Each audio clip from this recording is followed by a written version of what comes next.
some of the most interesting things about him. When excavations began in an old desert area in Iraq, no one had any idea what could be hidden there. But when a huge skeleton emerged from under the soil, everyone was surprised. This skeleton was neither like a normal human nor did it resemble any animal.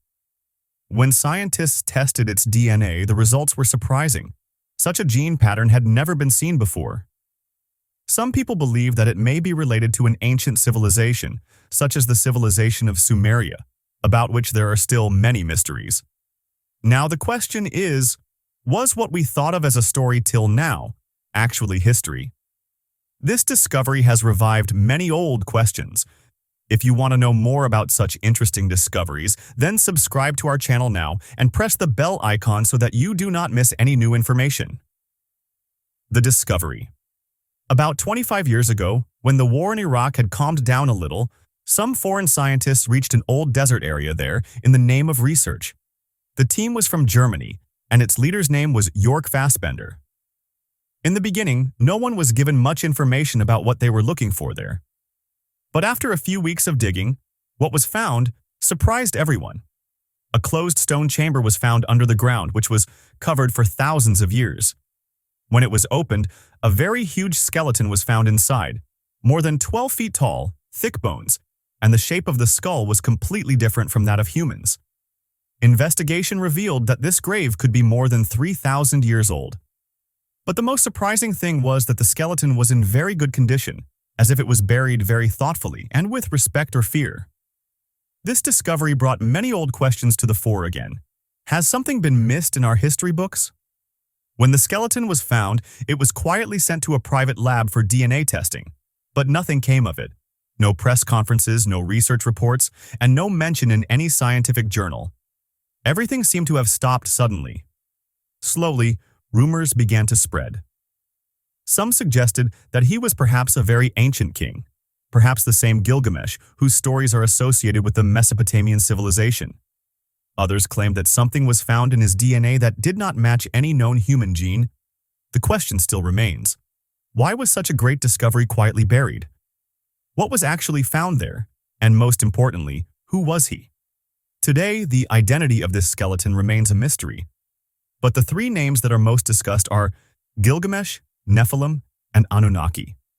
Are any of these close to the truth, or is the story something else? There are many such characters in history about whom many stories have been heard, but very little evidence has been found. Gilgamesh is also one of them, a powerful ruler of Uruk, who is said to be a combination of man and God. His story is found in a very old writing named Epic of Gilgamesh. People say that he went in search of immortality and his strength was unmatched.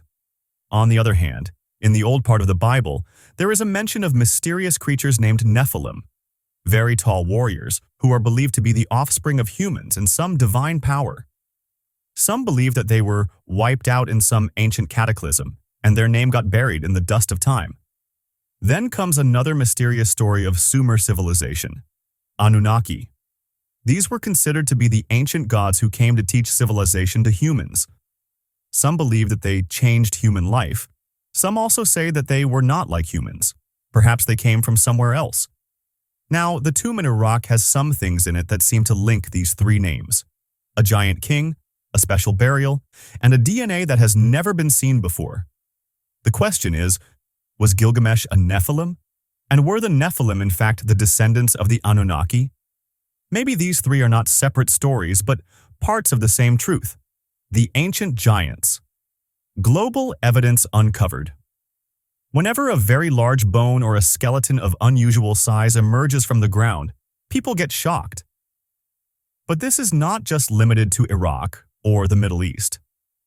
Such cases have come to light in different parts of the world which make us think, were some people really much bigger than ordinary humans in ancient times? There is a place in the U.S. state of Nevada, Lovelock Cave. There is an old story of the local Paiute tribe that once upon a time there used to live very tall and dangerous people with red hair, who used to even eat humans. The tribe said that they locked those people in the cave and set it on fire so that they could get rid of them. When archaeologists excavated that cave in the beginning of the 20th century, they found large human bones. very large tools and sandals about 15 inches long. Many people ignored it as just a folk tale, but the things found in the excavation were real. This question now becomes even bigger. Are these clues found in different parts of the world, different pieces of the same story? When something is found in an excavation that is so different from the common people of that time, it is natural to raise questions. During the excavation of a Neolithic cemetery in Shandong province of China, scientists found some skeletons.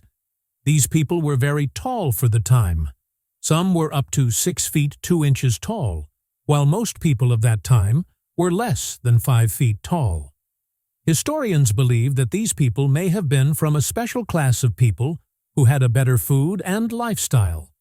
But the question still remains, was such height possible only due to nutrition? Similarly, 3,000-year-old limestone statues called Monte Prama Colossi have been found on the Italian island of Sardinia. Each statue is more than 8 feet tall. It is believed that these statues were not of ordinary people. They probably represented a real group of warrior class who must have been of very huge stature. And the matter does not end here. In the 1920s, an amateur explorer named Ralph Glidden claimed to have discovered more than 3,000 skeletons, many of them between 7 and 9 feet tall, in the Channel Islands off California. At one point, he even found the skeleton of an older woman surrounded by dozens of children. His claims were not taken seriously at the time, but later, reports from other researchers confirmed similar findings. All of these findings point to one thing. Perhaps our past was not as simple as previously thought.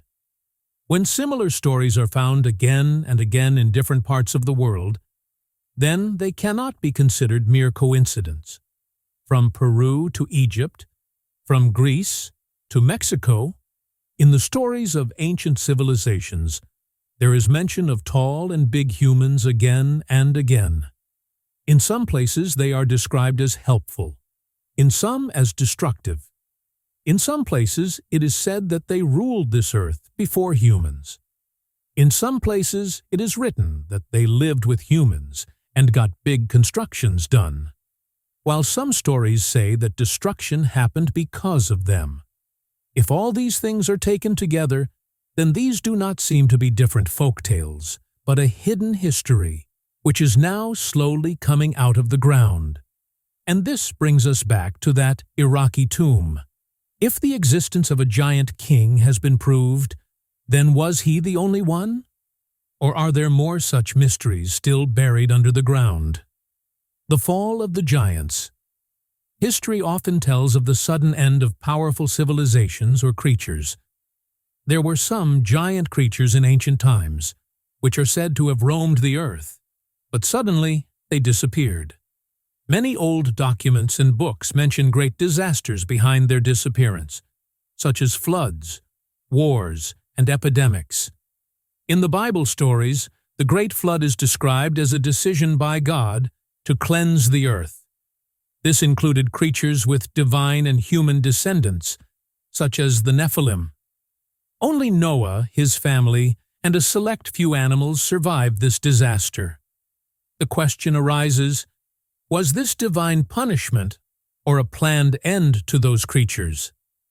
Greek mythology also talks about a similar great war, called Gigantomachy.